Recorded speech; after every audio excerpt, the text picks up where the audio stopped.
40,000 ರೂಪಾಯಿ ಮನಿ ನೋಟಿಸ್ ಕೊಟ್ಟಾರ. ಅವತ್ತಿನ ಶಂಕರಾಚಾರ್ಯ ಹೇಳಿದ ಇಲ್ಲಿವರೆಗೆ ನೋಟಿಸ್ ಕೊಟ್ಟಿಲ್ಲ, ಇಲ್ಲಿವರೆಗೆ ಬಂದಿಲ್ಲ.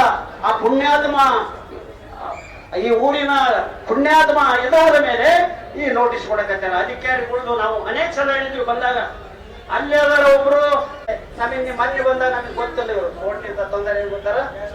ಅದರಿಂದ ನಾವಿಗೆಲ್ಲ ಈಗ ಇನ್ನೂ ನಮ್ಮ ಇಬ್ರು ಮಾತಾಡಿದರೆ ತಾಯಿಯಂದರಿಗೆ ಇದನ್ನು ಹೇಳ್ತಾ ನಮ್ಮ ಜಯಣ್ಣರು ನಮ್ಮ ಸಂಘದ ಕಾರ್ಯಕರ್ತರು ನಾವೆಲ್ಲ ನೀವು ಮಾಡಿ ಇದನ್ನ ಮಾತಾಡಿದ ಮೇಲೆ ಇವತ್ತಿನವ್ರಿಗೆ ಅವರು ಮನೆ ಇಲ್ಲ ಯಾಕಿಲ್ಲ, ಅಲ್ಲಿಂದ ಬಾಡಿಗೆ ಅವ್ರ ಜೀವನ ಹೆಂಗೆ, ಅವ್ರ ಹೆಂಗೆ ಅಂತ ಆಟೋ ಸಾಲಗಳು 1,000 ಆಟೋ ಸಾಲ ನಾವೇ ಹಿಡಿದು ಹಾಕ್ತಿದ್ವಿ.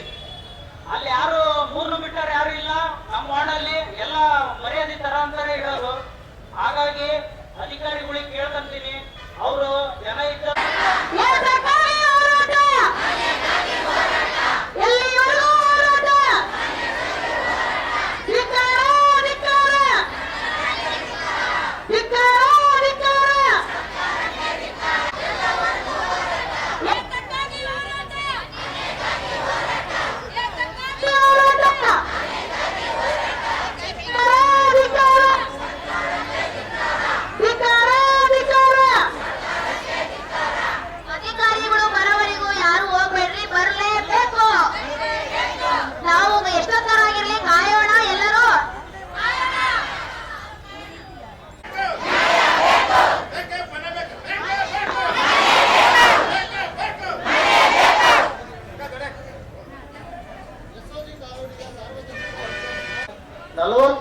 ನಲವತ್ತು ಅಡಿ ರಸ್ತೆಯನ್ನು 25 ಅಡಿಗೆ ಸೀಮಿತಗೊಳಿಸಿ ಉಳಿದ ರಸ್ತೆಯ ನಿರಾಶ್ರಿತರಿಗೆ ನೀಡಿರುವ ಬಗ್ಗೆ ಈ ಮೇಲ್ಕಂಡ ವಿಷಯಕ್ಕೆ ಸಂಬಂಧಿಸಿದಂತೆ ಈ ಹಿಂದೆ ವಾರ್ಡ್ ನಂಬರ್ 41 ರವೀಂದ್ರನಾಥ್ ಬಡಾವಣೆಯಲ್ಲಿ ಪಾರ್ಕಿನಲ್ಲಿ ಎಂದು ಮೀಸಲಿಟ್ಟ ಜಾಗವನ್ನು ಅಕ್ರಮವಾಗಿ ಮನೆಯನ್ನು ನಿರ್ಮಿಸಿಕೊಂಡ ಸುಮಾರು 36 ಕುಟುಂಬ ವಾಸ ಮಾಡುತ್ತಿದ್ದರು. ಮಾನ್ಯ ನ್ಯಾಯಾಲಯದ ಆದೇಶದ ಎಂದು ಯಶೋಧಿ ಕಾಲೋನಿಯ ನಾಗರಿಕರು 40 ಅಡಿ ರಸ್ತೆ ಹಾಗೆ ಉಳಿಸಬೇಕೆಂದು ಮಾನ್ಯ ನ್ಯಾಯಾಲಯದಲ್ಲಿ ಕೇಸು ದಾಖಲಾಗಿರುತ್ತದೆ.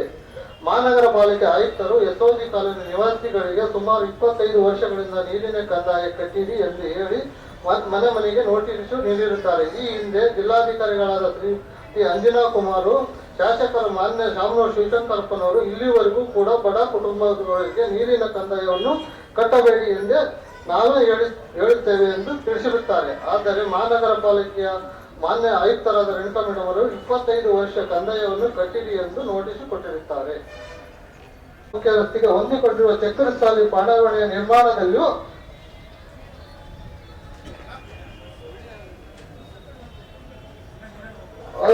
ಅದು ಸಹ ನಗರ ಮತ್ತು ತಹಶೀಲ್ದಾರರು ಅವರು ಅಲ್ಲಿನ ಪಾರ್ಕಿನ ನಿವಾಸಿಗಳನ್ನು ತೆರವುಗೊಳಿಸಿ ನ್ಯಾಯಾಧಿಕೃತರ ಕೇಂದ್ರದಲ್ಲಿ ಅವರುಗಳನ್ನು ನೀಡುತ್ತಾರೆ. ದಿನಾಂಕ 2/1/2026 ಮಹಾನಗರ ಪಾಲಿಕೆ ಆಯುಕ್ತರು ಮತ್ತು ದಾವಣಗೆರೆ ತಹಶೀಲ್ದಾರರು ಬೆಳಗ್ಗೆ 9 ಗಂಟೆ ಕಚೇರಿ ಸಿಬ್ಬಂದಿ ಮತ್ತು ಪೊಲೀಸ್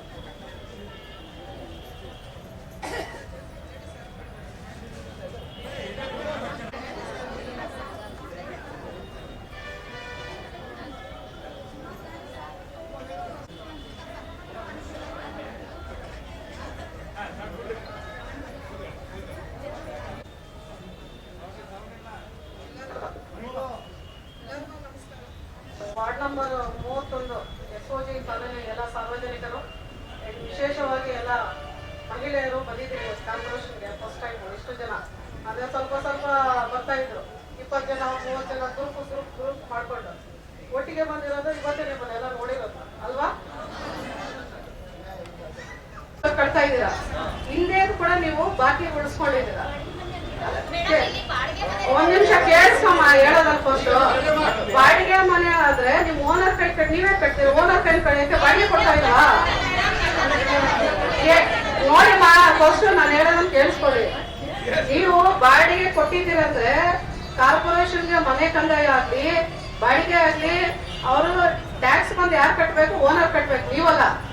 ನೀವು ಓನರ್ಗೆ ಹೇಳ್ಬೇಕು ಮಹಾನಗರ ಪಾಲಿಕೆಗೆ ಏನು ಉಳಿಸ್ಕೊಂಡಿದ್ದೀರೋ ಅದನ್ನು ಸ್ಟೇಜ್ ವೈಸ್ ನಾವು ಅವಕಾಶ ಕೊಡ್ತೀವಿ. ಒಂದೇ ಸತಿ ಕಟ್ಟಿ ಅಂತಿಲ್ಲ, ದುಡ್ಡಿರೋರು ಒಂದೇ ಸತಿ ಕಟ್ಟಿ, ಇಲ್ಲಾಂದ್ರೆ ಸ್ಟೇಜ್ ವೈಸ್ ಅವಾಗ ಕಟ್ಟಿ ಅವರು ಕಂಪ್ಲೀಟ್ ಮಾಡ್ಕೋಬೇಕು. ಏನಾದ್ರು ನಿಮ್ಗೆ ಫ್ರೀಯಾಗಿ ಕೊಟ್ಟಿದಾರ ಮನೆ ಬಾಡಿಗೆ, ಫ್ರೀಯಾಗಿ ಕಟ್ಟಿದ್ರೆ ಕಟ್ಟಿಬೇಡ್ರಿ, ಫ್ರೀಯಾಗಿ ಕಟ್ತಾ ಇದ್ದೀರಾ ಏನಿಲ್ಲಲ್ಲ. ಇವಾಗ ದುಡ್ಡು ಅಂತಾರೆ, ಸ್ವಲ್ಪ ಟ್ಯಾಕ್ಸ್ ಮನಿನ ಅವರು ಮಹಾನಗರ ಪಾಲಿಕೆ ಕಟ್ಟಬೇಕು. ಕೊಡ್ಬೇಕಲ್ಲ ನಾವೆಲ್ಲನೂ. ತಮ್ಗೆಲ್ಲ ಗೊತ್ತಿರಂಗೆ ರವೀಂದ್ರನಾಥ್ ಬಡಾವಣೆ ಅಲ್ಲಿ 36 ಕುಟುಂಬಗಳು ಸುಮಾರು ವರ್ಷಗಳಿಂದ ಅಲ್ಲಿ ಪಾರ್ಕ್ ಜಾಗದಲ್ಲಿ ಇಲೀಗಲ್ ಆಗಿ ಮನೆ ಕಟ್ಕೊಂಡು ವಾಸವಾಗಿದ್ರು. ಅಲ್ಲಿ ಕ್ಷೇಮಾಭಿವೃದ್ಧಿ ಸಂಘದವರು ಕೋರ್ಟ್ಗೆ ಹೋಗ್ಬಿಟ್ಟು ಇವರು ನಮಗೆ ಪಾರ್ಕ್ ಓಡಾಡಕ್ಕೆ ಪಾರ್ಕ್ ಬೆಳಗ್ಗೆದ್ದು ಜಾಗ ಇಲ್ಲ, ಇಲ್ಲಿ ಬಂದು ಸರ್ಕಾರಿ ಜಾಗದಲ್ಲಿ ಒತ್ತುವರಿ ಮಾಡಿಕೊಂಡು ಮನೆ ನಿರ್ಮಾಣ ಮಾಡ್ಕೊಂಡಿದ್ದಾರೆ, ತೆರವುಗೊಳಿಸಿ ಅಂತ ಹೇಳಿ ಅಲ್ಲಿ ಕ್ಷೇಮಾಭಿವೃದ್ಧಿ ಸಂಘದವರು ಕೋರ್ಟ್ಗೆ ಹೋಗಿದ್ರು. ಕೋರ್ಟ್ ಮತ್ತು ಹೈಕೋರ್ಟು ಆದೇಶ ಮಾಡಿದ್ರು, ಏನು ಇಲೀಗಲ್ ಆಗಿ 36 ಮನೆ ಕಟ್ಟಿದಾರೋ ಅವನ್ನ ತೆರವುಗೊಳಿಸಿ ಅಂತ. ಅದಕ್ಕೆ ಒಂದು ನಮ್ಮ ತಹಸೀಲ್ದಾರವರು ಮತ್ತು ಅವತ್ತು ನಮ್ಮ ಪಾಲಿಕೆ ಕೆಲವು ಅಧಿಕಾರಿ ಸಿಬ್ಬಂದಿಯವರು ಕೂಡ ಹೋಗಿ ಅವನು ತೆರವುಗೊಳಿಸಿದ್ರು. ತೆರವುಗೊಳಿಸಾದ್ಮೇಲೆ ಅಲ್ಲಿ ತುಂಬಾ ಜನ ಚಿಕ್ಕ ಮಕ್ಕಳಿದ್ದಾರೆ, ವಯಸ್ಸಾಗಿರೋರು ಇದ್ದಾರೆ, ಮಹಿಳೆಯರು ಇದ್ದಾರೆ, ಮತ್ತೆ ಕೆಲವರು ಕಾಯಿಲೆಯವರು ಇದ್ದಾರೆ, ಅಂದ್ರೆ ಜ್ವರ ಎಲ್ಲ ಫೀವರ್ ಬಂದಿತ್ತು ಅಂತ ಜನ ಕೂಡ ಇದ್ದಾರೆ. ಸುಮಾರು ಜನ ಬಂದು ಬೀದಿ ಪಾಲಾದ್ರು. ಆವಾಗ ನಾವು ನಮ್ಮ ನಿರಾಶ್ರಿತರ ಕೇಂದ್ರದಲ್ಲಿ ಅವರಿಗೆ ಊಟ ವ್ಯವಸ್ಥೆ ನಾವು ಮಾಡಿದ್ವಿ. ತಾಯಿದಾರವ್ರು ಮಾಡಿದ್ರು. ತುಂಬಾ ದಿವಸ ಇಲ್ಲ, ಅವರು 2 ತಿಂಗಳಿಂದ ಅವ್ರಿಗೆ ಅಲ್ಲೇ ಇದ್ರು, ಅವ್ರ ಮನೆ ಇರಲಿಲ್ಲ, ಏನೂ ಇರಲಿಲ್ಲ. ಆಮೇಲೆ ಅವರು ಬಂದು ನಮಗೆ ಮಾನ್ಯ ಶಾಸಕರು ಮತ್ತು ಜಿಲ್ಲಾ ಉಸ್ತುವಾರಿ ಸಚಿವರಾದ SS ಮಲ್ಲಿಕಾರ್ಜುನ ಸರ್ ಅವರು ರಿಕ್ವೆಸ್ಟ್ ಕೊಟ್ಟರು, ಮತ್ತೆ DC ಸರ್ ಕೂಡ ರಿಕ್ವೆಸ್ಟ್ ಕೊಟ್ಟರು, ಕಾರ್ಪೊರೇಷನ್ಗೆ ರಿಕ್ವೆಸ್ಟ್ ಕೊಟ್ಟರು. ಅವ್ರು ನಾವೆಲ್ಲ ಬೀದಿ ಪಾಲಕ್ಕೆ ಬಂದಿದ್ದೀವಿ, ನಮ್ಗೆ ಏನಾದರೂ ಒಂದು ವಸತಿ ವ್ಯವಸ್ಥೆ ಮಾಡಿಕೊಡಿ ಅಂತ. ಅವಾಗ ನಾವು ಮಹಾನಗರ ಪಾಲಿಕೆಯಲ್ಲಿ ಎಲ್ಲಾದರೂ ಜಾಗ ಇದೆಯಾ ಅಂತ ಹುಡುಕಾಡಿದ್ವಿ. ಇವಾಗ ನಮ್ಮ ಹತ್ರ ಸುಮಾರು 77 ಎಕರೆ ಜಾಗ ಇದೆ, 2500 ಸೈಟ್ ಇದೆ. ಬಟ್ ಅವೆಲ್ಲ ಕೂಡ ಕೋರ್ಟಲ್ಲಿ ಕೇಸ್ ಇದೆ. ನಾರ್ತ್ ಸೌತ್ ತಮಗೆಲ್ಲ ಗೊತ್ತಿದಂಗೆ ನಿವೇಶಗಳು ಸರಿಯಾಗಿ ಹಂಚಿಕೆ ಮಾಡಿಲ್ಲ ಅಂತ ಹೇಳಿ ಕೋರ್ಟಲ್ಲಿ ಕೇಸ್ ಇರೋದ್ರಿಂದ ನಾವು ಬೇರೆ ಜಾಗ ಇದ್ರೂ ಕೂಡ ಅವ್ರಿಗೆ ಹಂಚಿಕೆ ಮಾಡೋಕ್ಕೆ ಅವಕಾಶ ಆಗಿರಲಿಲ್ಲ. ಆ ಒಂದು ರೀಸನ್ ಇಂದ ಮಹಾನಗರ ಪಾಲಿಕೆ ಜಾಗನೇ ವಾರ್ಡ್ ನಂಬರ್ 31ರಲ್ಲಿ SOG ನಿಮ್ಮ ಕಾಲೋನಿ ಪಕ್ಕದಲ್ಲಿ ನಮ್ಮ ಜಾಗ ಮಹಾನಗರ ಪಾಲಿಕೆ ಇತ್ತು. ಆ ಜಾಗನ ನಾವು ಸರ್ವೆ ಇಲಾಖೆ ನಮ್ಮ ಸರ್ವೆ ಮಾಡಿಸಿ ಮತ್ತೆ ಡೂಡದಿಂದ ಕೂಡ ನಾವು ಲೇಔಟನ್ನು ಅಪ್ರೂವಲ್ ಮಾಡಿಕೊಂಡಿದ್ವಿ. ತಾವು ಅವಾಗಲೇ ಓದುವಾಗ ಒಂದು ಹೇಳ್ತಾ ಇದ್ರಿ, ಏನಂದ್ರೆ ಅಲ್ಲಿ ಯೂಜಲಿ ಲೈನ್ ಹೋಗಿದೆ, ವಾಟರ್ ಲೈನ್ ಹೋಗಿದೆ, ಮತ್ತೆ ನೀವು 25 ಅಡಿ ರಸ್ತೆ ಮಾಡಿದ್ದೀರಾ ಅಂತ. ಯಾವುದೇ ಕಾರಣಕ್ಕೆ 25 ಅಡಿ ರಸ್ತೆ ಮಾಡಿಲ್ಲ. ಏನು 2002ರಲ್ಲಿ ಏನು ಅಪ್ರೂವಲ್ ಆಗಿತ್ತು ಆ ಲೇಔಟ್ ಅಪ್ರೂವಲ್ ಪ್ರಕಾರ 30 ಅಡಿ ಬಿಟ್ಟು ಉಳಿಕಿರೋ ಜಾಗದಲ್ಲೇ ನಾವು ನಿವೇಶನಗಳನ್ನ ಅಪ್ರೂವಲ್ ಮಾಡ್ಕೊಂಡಿದ್ದೆ ಲೇಔಟ್. ಇವಾಗ ನಾವು ಯಾಕೆ ಕೊಟ್ಟಿದ್ದೀವಿ ಅಂತ ನಿಮಗೂ ರೀಸನ್ ಹೇಳಿದೆ. ಕೋರ್ಟ್ ನಿರ್ದೇಶನ ಮೇಲೆ ಪಾಪ ನಿಮ್ಮ ಥರ ಅವ್ರು ಬೀದಿ ಪಾಲಾಗಿರೋದ ಕೊಟ್ಟಿದ್ದೀವಿ. ಇವಾಗ ತಾವೇನು ಕೇಳ್ತಾ ಇದ್ದೀರೋ, ಸುಮಾರು ಜನ ನಾವು SOG ಕಾಲೋನಿಯಲ್ಲಿ ಕೂಡ ಮನೆ ಇಲ್ದಿರೋರು ಇದ್ದೀವಿ, ಬಾಡಿಗೆಗಿದ್ದೀವಿ ಅಂತ ತಾವೆಲ್ಲ ಕೆಲವರು ಹೇಳ್ತಾ ಇದ್ದೀರಾ. ನಿಮ್ಮ ಏನೋ ರಿಕ್ವೆಸ್ಟ್ ಇದೆ ಕೊಡ್ರಿ. ಯಾಕಂದ್ರೆ ಇವಾಗ ಯಾವುದೇ ಒಂದು ನಿವೇಶನ ಕೊಡುವುದನ್ನ ನಾವು ಕಮಿಷನರ್ ಅವರು ನಿರ್ಧಾರ ಮಾಡಕ್ ಬರೋದಿಲ್ಲ. ಇದಕ್ಕಿಂತ ಪ್ರೊಸೀಜರ್ ಇದೆ, ಆಶ್ರಯ ಕಮಿಟಿ ಇದೆ ನಗರದ್ದು, ಅಲ್ಲೇ ಒಬ್ಬರು ಅಧ್ಯಕ್ಷ ಇರ್ತಾರೆ, ನಾನು ಸೆಕ್ರೆಟರಿ ಅಷ್ಟೇ. ನಿಮ್ಮ ರಿಕ್ವೆಸ್ಟ್ ಕೊಡಿ, ನಾವು ಕಮಿಟಿ ಮಂಡನೆ ಮಾಡ್ತೀವಿ. ಅಲ್ಲಿ ಯಾವ್ದಾದ್ರು ಸರ್ಕಾರ ಜಾಗ ಇದ್ರೆ ಪರಿಶೀಲನೆ ಮಾಡಿ ಅವ್ರಿಗೆ ಹೆಂಗೆ ವ್ಯವಸ್ಥೆ ಮಾಡಿದ್ರೆ ಫ್ಯೂಚರಲ್ಲಿ ಕೂಡ ನೀವು ಕೂಡ ಅಲ್ಲಿ ಕಮಿಟಿಯಲ್ಲಿ ಪಾಸ್ ಮಾಡಿ ನಾವು ತೀರ್ಮಾನ ತಗೋಬೇಕು. ಏಕಾಏಕಿ ನಾನು ಕಮಿಷನರು ತೀರ್ಮಾನ ತಗೊಳಕ್ ಆಗೋದಿಲ್ಲ. ಅದನ್ನ ಕಮಿಟಿಗೆ ನಾವು ಮಂಡನೆ ಮಾಡ್ತೀವಿ. ನಿಮ್ದು ಪಟ್ಟಿ ಮಾಡಿ ರಿಕ್ವೆಸ್ಟ್ ಕೊಡಿ, ನೀವೇನು ಪಟ್ಟಿ ಮಾಡ್ತೀರೋ ಅದನ್ನ ವೆರಿಫಿಕೇಶನ್ ಮಾಡ್ತೀವಿ.